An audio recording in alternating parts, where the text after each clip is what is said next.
Ya, jadi kita lanjutkan materi yang sebelumnya dari software ya. Kita masuk ke Strategic Choice Approach atau SCA.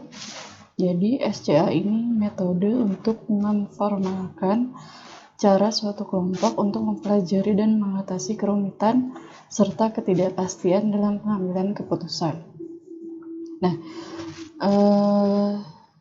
perbedaan SCA dari metode SSM dan SODA ini menitikberatkan pada adanya pertimbangan terkait dengan ketidakpastian ini ya, ketidakpastian atau uncertainty. Jadi nanti di dalam SCA ini kita harus menentukan ketidakpastian apa saja yang ada dalam konteks permasalahan. Nanti juga kita lihat bahwa ketidakpastian itu ternyata ada tipe-tipenya. Saya lanjut dulu. Nah, tahapan umum pada proses SCA itu yang pertama adalah pembentukan atau shaping, kemudian yang kedua itu perancangan atau designing, yang ketiga adalah perbandingan atau comparing, dan yang keempat tahap terakhir yaitu pemilihan atau choosing. Nah, untuk lebih jelasnya 4 tahapan tadi ini ya gambarannya. Jadi dimulai dari shaping, kemudian designing, comparing, dan choosing. Nah, gambaran ini menunjukkan bahwa ada input dan output dari tiap tahapan. Jadi tahap yang pertama, shaping, inputnya itu adalah isunya ya, permasalahannya. Kemudian masuk ke tahap pembentukan atau shaping, sehingga nanti outputnya adalah fokus permasalahan ini ya, problem focus. Jadi setelah tahap shaping, dari konteks permasalahan yang masih luas mungkin ya, relatif luas permasalahannya, masuk ke dalam tahapan shaping atau pembentukan itu sehingga masalahnya menjadi mengerucut atau fokusnya jadi lebih jelas. Jadi output dari proses pembentukan itu adalah tadi fokus permasalahan ya. Nah, kalau kita sudah punya fokus permasalahan atau problem fokus, baru kita masuk ke tahap designing. Jadi fokus permasalahan ini menjadi input dari tahap designing atau perancangan. Nah, di tahap designing ini kita merumuskan alternatif strategi apa saja yang bisa untuk mengatasi fokus permasalahan ini.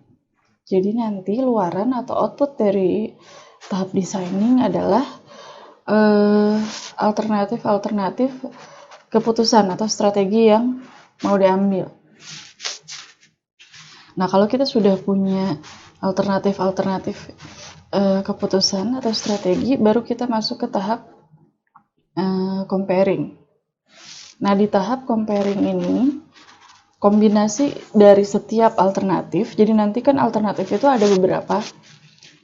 Nah, itu bisa dikombinasikan menjadi beberapa jalur keputusan atau jalur alternatif. Nah, kemudian kombinasi dari alternatif itu nanti dibandingkan antara yang satu dengan yang satunya lagi. Dilihat antara kombinasi alternatif yang A dibandingkan dengan yang B, misalkan lebih baik yang mana. Nah, itu adanya di tahap comparing ini. Nah, di tahap comparing ini juga dapat sambil merumuskan ketidakpastian apa saja yang ada dalam konteks permasalahan. Jadi nanti output dari tahap comparing ini preferences itu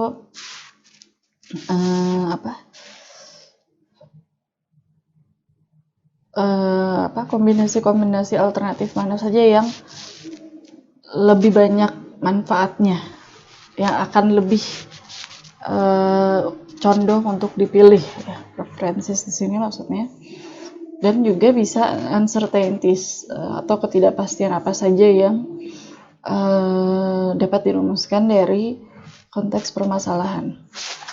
Nah, kalau kita sudah punya kombinasi alternatif yang cenderung dapat dipilih atau preferences, dan juga sudah ada list ketidakpastian atau uncertainties, baru kita masuk ke tahap pemilihan.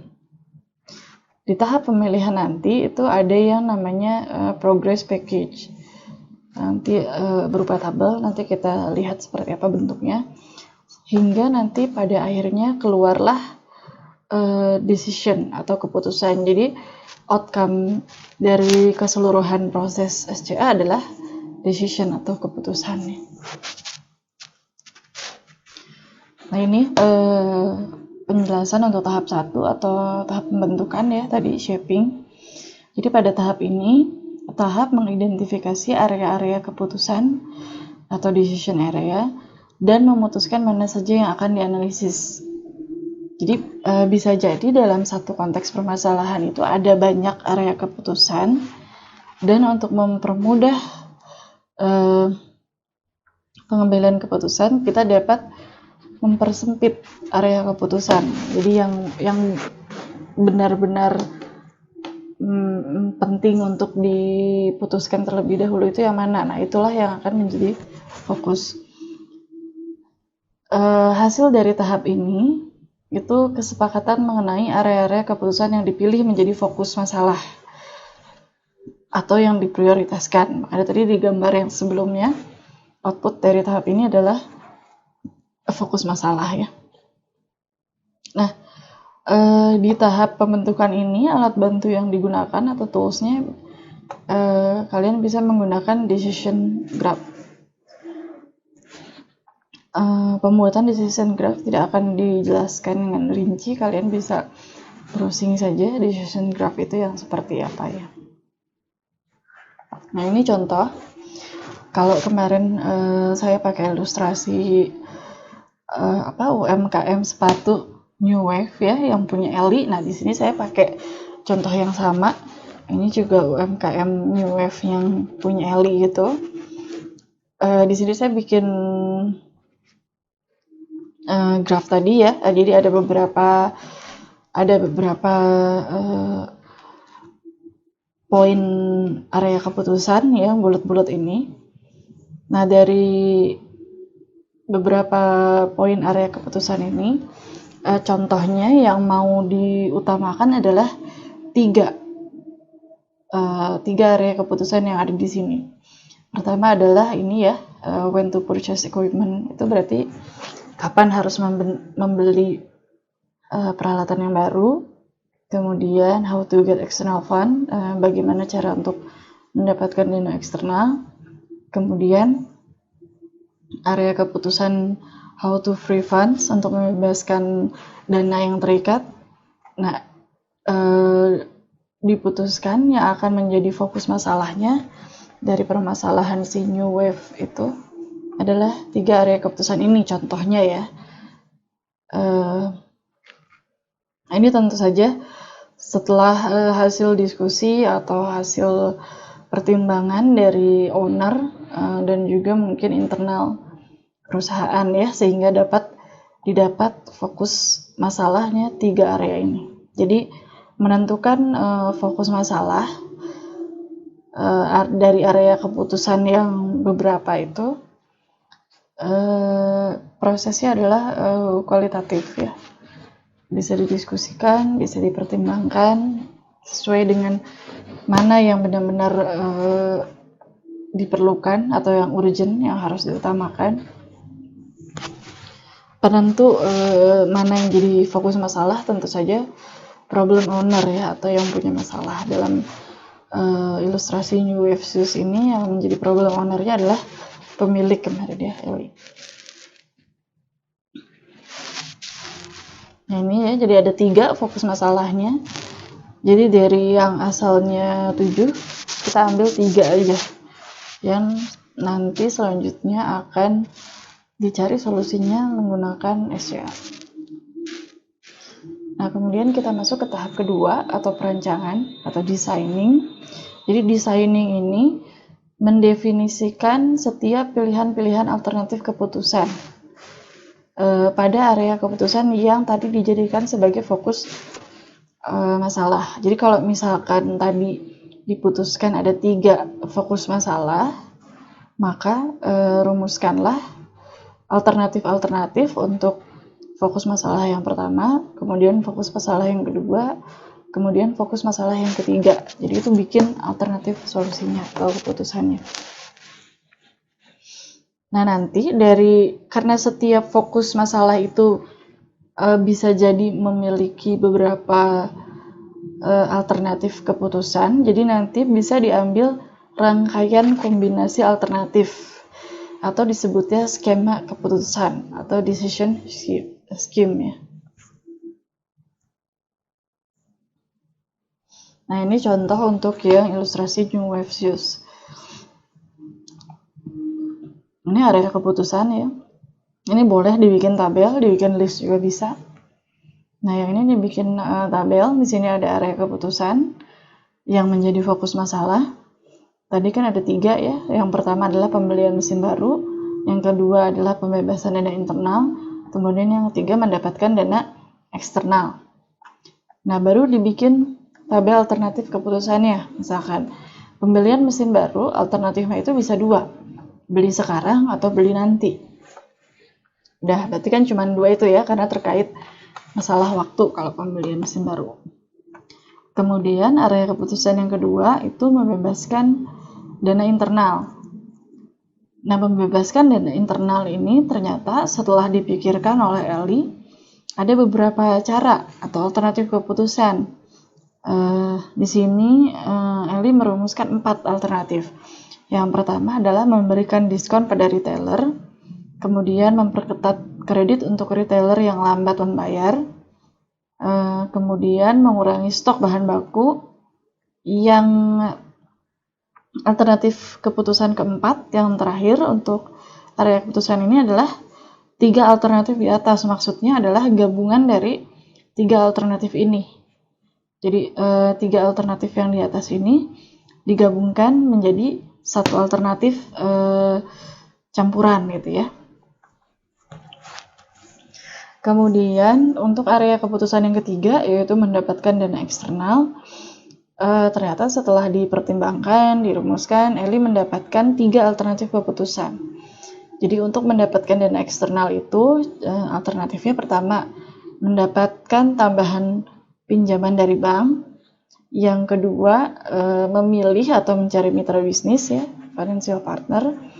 Kemudian alternatif yang ketiga adalah gabungan dari 2 alternatif di atas. Jadi mendapatkan tambahan pinjaman dari bank dan memilih mitra bisnis. Jadi ya, yang alternatif ketiga itu. Nah, jadi untuk area keputusan yang pertama itu ada 2 alternatif. Area keputusan yang kedua itu ada 4 alternatif. Dan untuk area keputusan yang ketiga itu ada 3 alternatif. Nah, alternatif keputusan yang banyak ini bisa dikombinasikan ya, untuk membuat skema keputusan atau decision scheme. Nah, untuk membuat skema keputusan paling gampang menggunakan ini ya, garis-garis diagram ini ya. Nih, jadi untuk yang pertama di sini adalah area keputusan yang pertama nih, pembelian peralatan ya, purchase equipment. Alternatifnya kan tadi 2 ya, now, later, sekarang atau nanti ini ya. Jadi ada 2 alternatif keputusannya. Kemudian area keputusan yang kedua adalah membebaskan dana internal ini ya, freeing internal funds. Nah, membebaskan dana internal itu tadi dari alternatif keputusan itu ada 4 kan ya.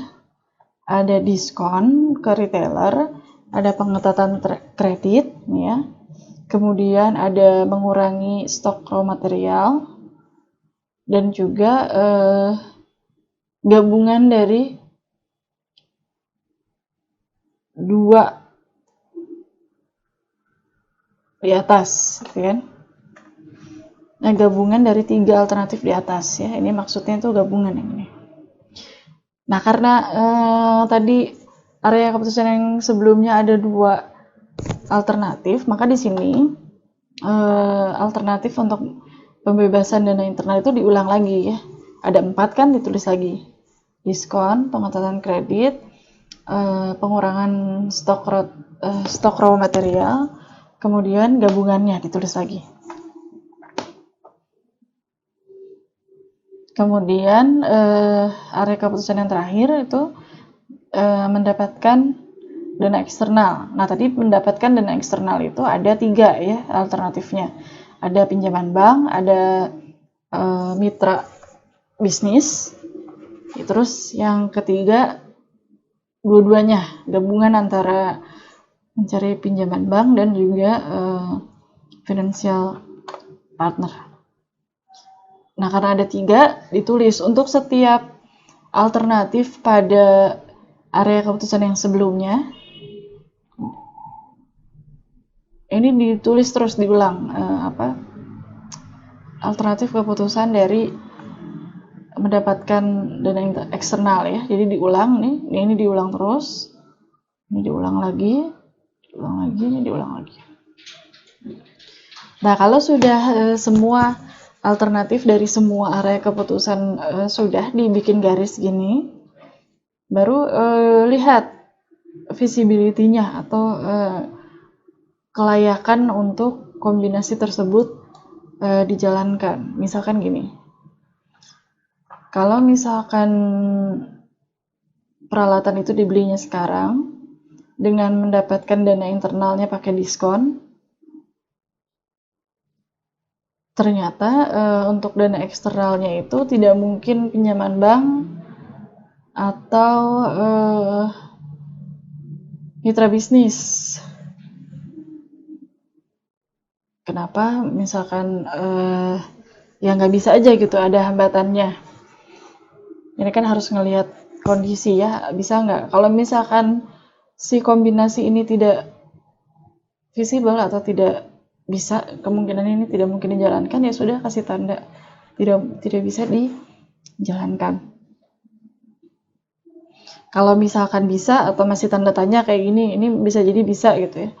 Ya sudah, berarti skema yang ini dikasih nama, misalkan skema A. Jadi skema A itu beli peralatannya sekarang, mendapatkan dana internalnya lewat diskon, kemudian cara mendapatkan dana eksternalnya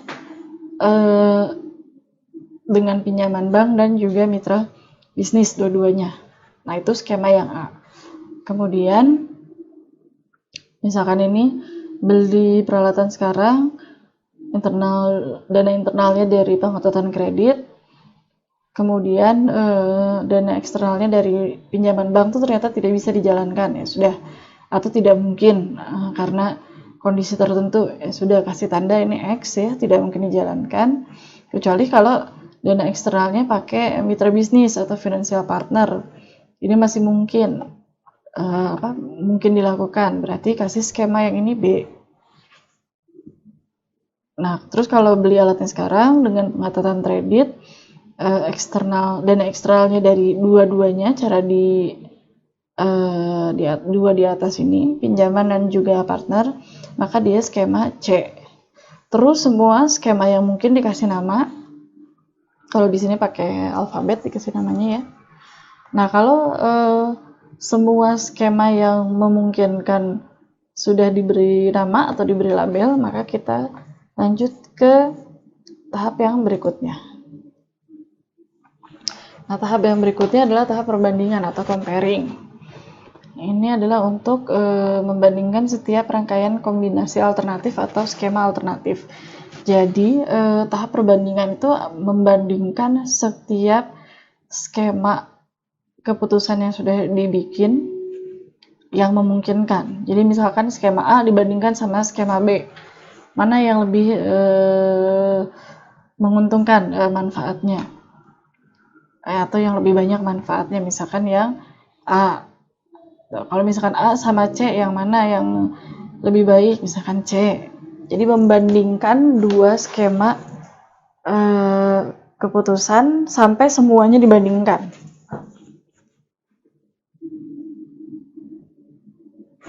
Nah, pada saat mau membandingkan, harus ditentukan dulu ukuran kriterianya.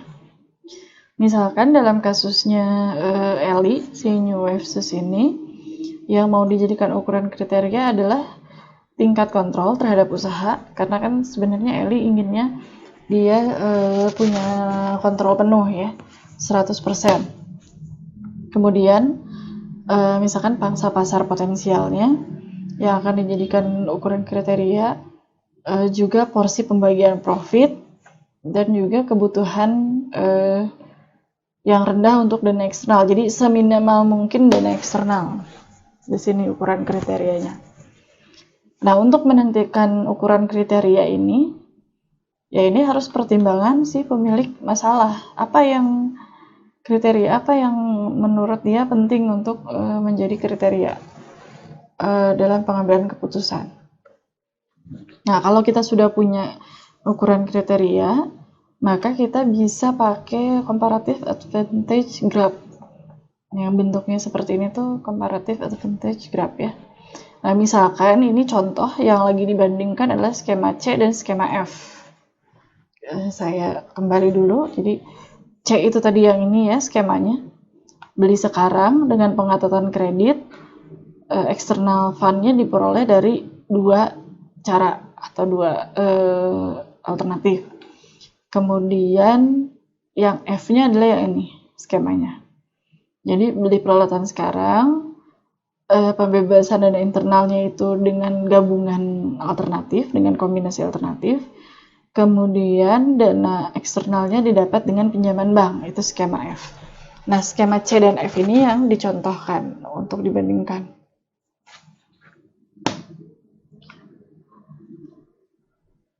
Nah, kalau misalnya di sini ditulisnya seperti ini, berarti yang sebelah kiri itu berarti lebih condong ke skema C, kalau yang sebelah kanan itu lebih condong ke skema F ya, manfaatnya di sini.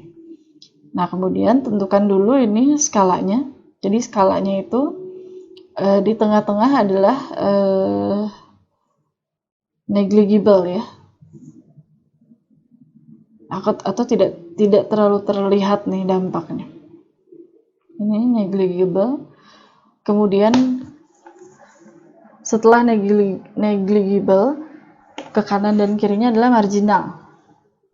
Marginal itu berarti sedikit gitu ya dampaknya. Kemudian setelah marginal, ke kanan dan kirinya itu signifikan. Jadi ya signifikan itu cukup terlihat gitu dampaknya. Nah, setelah signifikan, di kanan dan kirinya signifikan itu considerable atau perlu dipertimbangkan. Jadi dampaknya itu cukup terasa ya, sehingga perlu dipertimbangkan. Nah, setelah considerable, baru ke kanan dan kirinya itu ekstrim atau pengaruhnya itu sangat kuat atau dampaknya sangat kuat.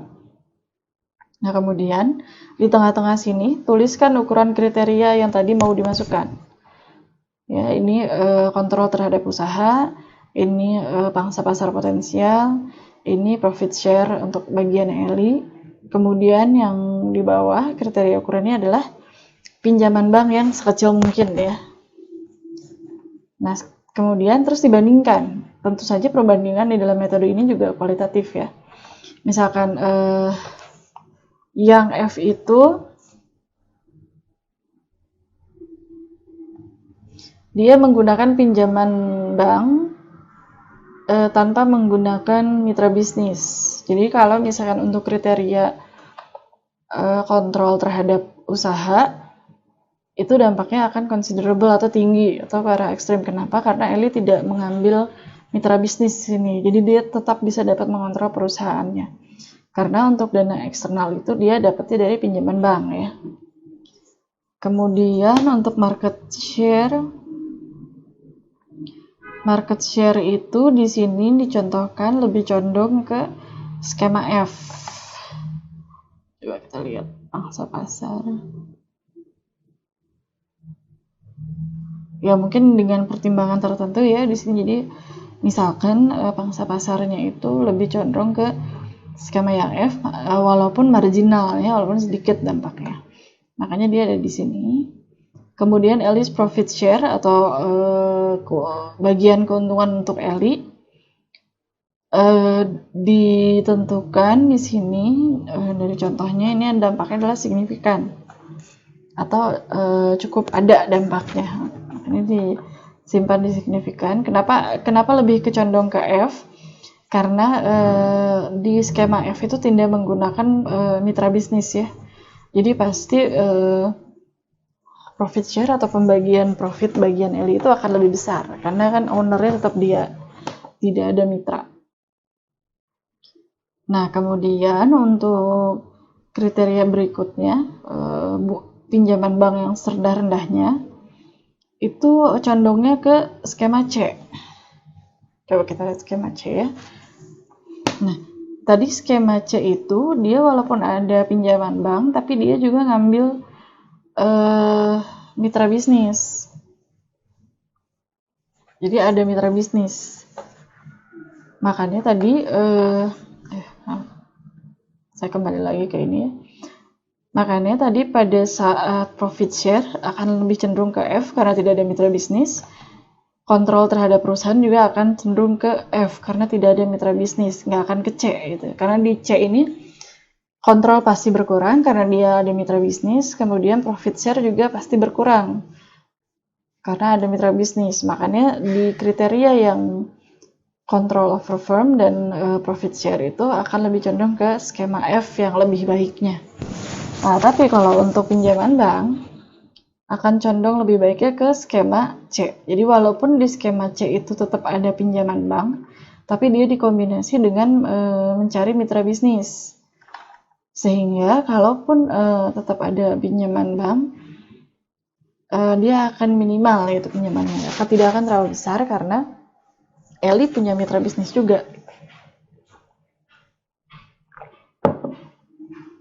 Jadi kalau untuk pinjaman bank yang kecil itu akan lebih cenderung ke skema C. Dia dampaknya considerable ya, sangat perlu dipertimbangkan.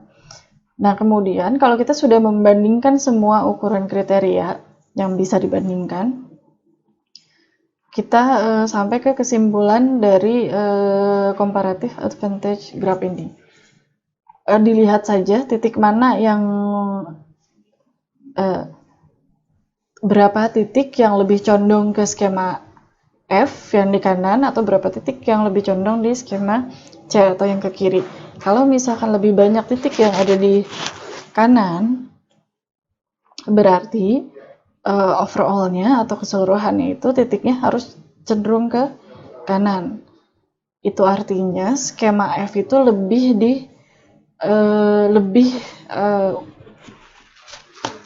disukai untuk dipilih gitu ya. Jadi lebih disukai untuk dipilih itu skema F. Kenapa? Karena benefitnya lebih banyak dibandingkan dengan skema C. Nah, itu tahap perbandingan dalam SCA. Nah, setelah tahap perbandingan, kita masuk ke tahap yang terakhir atau tahap pemilihan, choosing. Nah, di tahap choosing ini ada dua proses. Yang pertama itu mengidentifikasi hal-hal yang menjadi ketidakpastian atau uncertainty beserta tipe-tipenya ya. Nanti kita lihat tipe-tipenya apa saja. Kemudian menyusun tindakan perbaikan atau exploratory action. Kemudian menyusun skema tindakan final atau paket komitmen. Nanti kita lihat paket komitmen itu bentuknya seperti apa ya. Nah, yang pertama kita ke ketidakpastian dulu, uncertainty. Jadi kalau di dalam SCA, uncertainty itu ada 3 tipenya. Yang pertama itu ketidakpastian lingkungan kerja atau environment, dia UE biasanya disebutnya. Yang kedua, ketidakpastian nilai-nilai atau tujuan atau prioritas atau minat atau disebutnya itu value uncertainty. Disebutnya UV. Kemudian yang ketiga itu ketidakpastian relation atau hubungan atau interaksi antar area keputusan. Jadi uncertainty of relation ya, UR. Nah, kalau kita lihat di sini antara UE, UR dan UV ini, jadi kalau UE ini kan terkait dengan lingkungan kerja ya. Biasanya lebih mengarah ke hal-hal teknis nantinya. Jadi kalau misalkan sini UE itu adanya ketidakpastian dalam lingkungan kerja, maka ini misalkan we need deeper investigation di sini tulis, atau kita perlu investigasi mendalam atau menyeluruh terhadap satu masalah. Nah, ini adalah contoh untuk mengatasi ketidakpastian environment atau lingkungan. Kemudian kalau yang UV, tadi kan UV itu ketidakpastian terkait dengan nilai ya, atau tujuan, atau prioritas, atau minat.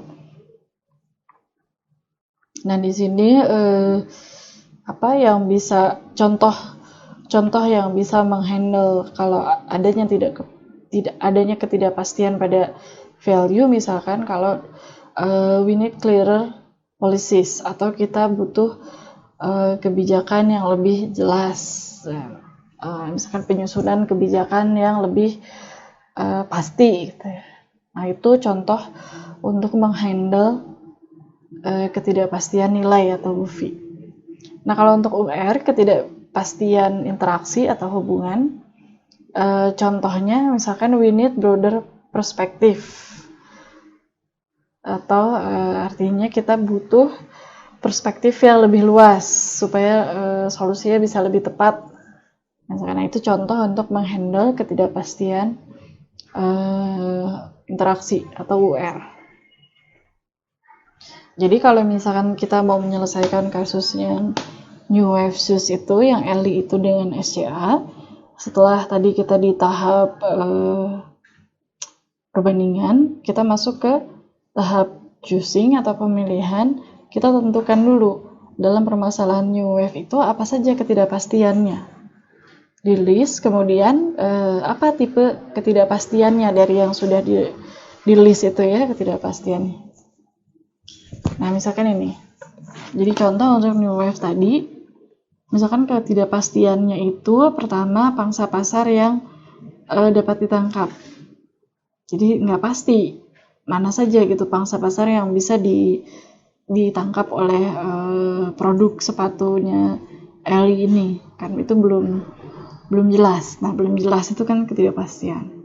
Kemudian ketidakpastian yang kedua itu respon potensial dari retailer terhadap diskon, apakah terhadap diskon dan juga pengetatan kredit, apakah bayarnya jadi cepat atau tetap aja nggak berubah atau malah lebih lama. Nah, ini kan belum tahu ya, jadi responnya belum terlihat, itu juga termasuk ketidakpastian. Kemudian ketidakpastian yang berikutnya adalah batas kredit bank. Nah, batas kredit bank itu kan di luar kontrol atau keputusannya LI ya, karena itu kontrolnya ada di bank sentral, misalkan batas kredit bank itu. Nah, itu juga berarti masuk ke ketidakpastian dalam kasusnya LI. Kemudian ketidakpastian yang berikutnya adalah dampak tindakan dari porsi profit bagi LI ya. Jadi apakah kalau misalkan profit share atau porsi profitnya berubah, entah itu lebih banyak atau entah lebih sedikit, kan bisa jadi ada dampaknya, tapi kan dampaknya belum bisa dilihat. Nah, berarti itu termasuk ke dalam ketidakpastian. Kemudian ini yang kelima ya, ketidakpastian yang kelima itu dampak dari hilangnya atau hilang atau berkurangnya kontrol terhadap usaha. Jadi kalau tadi kan ada alternatif untuk mencari mitra bisnis. Nah, kalau untuk mencari mitra bisnis, nanti pada saat ada mitra, itu kan kontrol terhadap usaha dari LI itu akan berkurang, karena pasti harus berbagi kuasa dengan mitra bisnisnya. Nah, dampak dari berkurangnya atau hilangnya kontrolnya LI terhadap usaha ini belum bisa dilihat dengan jelas dampaknya apa ya. Nah, berarti masuk dalam ketidakpastian. Nah, kalau misalkan semua ketidakpastian sudah di list, hal berikutnya yang harus dilakukan adalah menentukan jenis ketidakpastiannya. Nah, di sini misalkan pangsa pasar yang dapat ditangkap itu tadi dia environment dan relation atau UE dan UR. Kemudian respon potensial dari retailer itu environment ya, karena terkait dengan lingkungannya, terkait dengan sikap masyarakatnya, sikap retailernya. Kemudian batas kredit bank itu termasuk relation. Kenapa? Karena ini ketidakpastiannya menyangkut kebijakan lain ya, yaitu kebijakan bank sentral dalam menetapkan batas kredit bank. Nah, makanya dia uncertainty-nya UR atau relation. Kemudian dampak dari porsi profit share bagi Eli itu juga relation, karena nanti terkait dengan interaksinya dengan mitra bisnis, porsi profitnya itu. Jadi jenis uncertainty-nya UR. Kalau dampak dari hilangnya atau berkurangnya kontrol terhadap usaha itu ketidakpastiannya OV ya, karena value atau nilai kuasanya Eli yang berkurang. Nah, ini yang disebut dengan paket komitmen atau progress package tadi. Bentuk dari tabelnya ini sudah template ya, jadi di sebelah kiri itu ada kolom area keputusan. Tadi karena yang menjadi fokus masalah itu ada 3 area keputusan, jadi kita masukkan di sini fokus masalah yang ada 3 area ya: membeli peralatan, membebaskan dana internal, kemudian mendapatkan dana eksternal. Nah, kemudian di kolom sebelah kanannya, 2 kolom itu ada kolom keputusan saat ini dan keputusan masa datang atau now dan future. Nah, ini sudah template. Jadi kalau mau bikin paket komitmen hasil dari SCA itu ada keputusan saat ini dan juga keputusan masa datang. Jadi dua-duanya tuh ada. Nah, kemudian keputusan saat ini dibagi lagi jadi kolom keputusan dan kolom ketidakpastian. Jadi kalau kolom keputusan ini maksudnya alternatif keputusan mana yang diambil dari tadi skema keputusan mana yang diambil. Kalau ketidakpastian itu adalah tindakan untuk menangani ketidakpastian. Jadi tindakan apa yang bisa diambil atau tindakan perbaikan apa, atau kalau di sini dibilangnya exploratory action. Kalau yang di bawah keputusan ini action saja. Kalau yang di bawah ketidakpastian ini exploratory action. Jadi kalau yang ada di kolom ketidakpastian ini tujuannya adalah untuk menghandle ketidakpastian. Kalau yang ada di bawah kolom keputusan itu alternatif keputusan yang diambil dari hasil SCA. Nah, kemudian karena kalau di SCA itu keputusannya bukan hanya saat ini, tapi harus masa datang juga. Jadi kolom yang berikutnya tadi keputusan yang masa datang juga perlu diisi dengan kolom tindakan keputusan dan juga cara menghandle ketidakpastiannya. Nah, ini diisi sesuai dengan tadi hasil perbandingan ya. Jadi dari semua skema mana yang paling baik, mana yang lebih baik dari skema lainnya, kemudian dimasukkan ke sini tindakan yang saat ini. Nah, di membeli peralatan itu ada nggak yang ketidakpastian yang harus dihandle? Ketidakpastian dari yang 5 ini ada nggak yang terkait dengan membeli peralatan? Kalau misalkan ada, apa tindakan perbaikannya atau eksploratorinya untuk menghandle ketidakpastian? Sama membebaskan dana internal juga di kolom yang keputusan saat ininya dimasukkan alternatif mana yang dipilih. Kemudian kalau ada ketidakpastian yang terkait dengan pembebasan dana internal, jelaskan pula bagaimana cara menghandle-nya di kolom ini. Nah, kalau keputusan yang masa datang,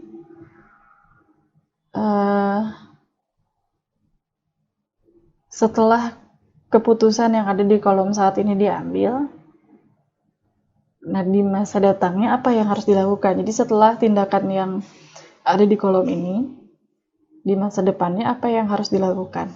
Ya.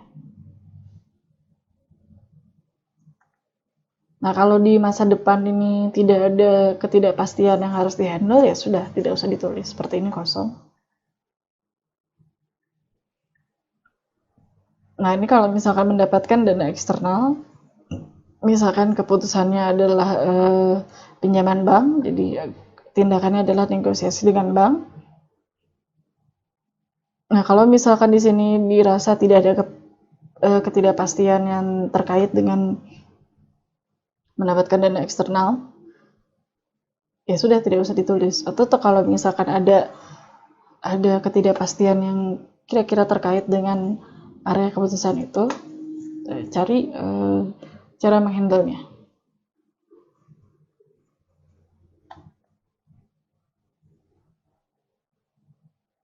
Atau misalkan kalau di sini ketidakpastiannya ini ya, misalkan batas kredit bank. Nah, batas kredit bank ini mau dikaitkan dengan area keputusan untuk mendapatkan dana eksternal.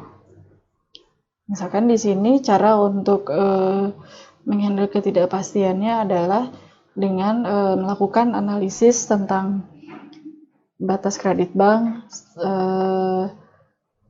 di bulan-bulan sebelumnya misalkan ya.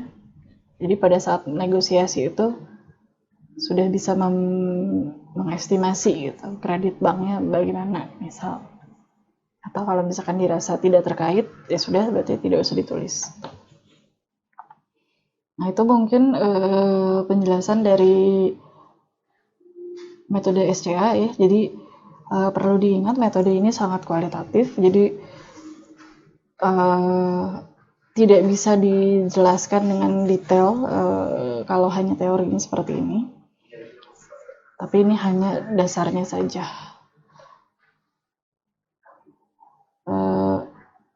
Baik, berarti sekian penjelasan dalam kuliah kali ini. Terima kasih atas perhatiannya. Assalamualaikum warahmatullahi wabarakatuh.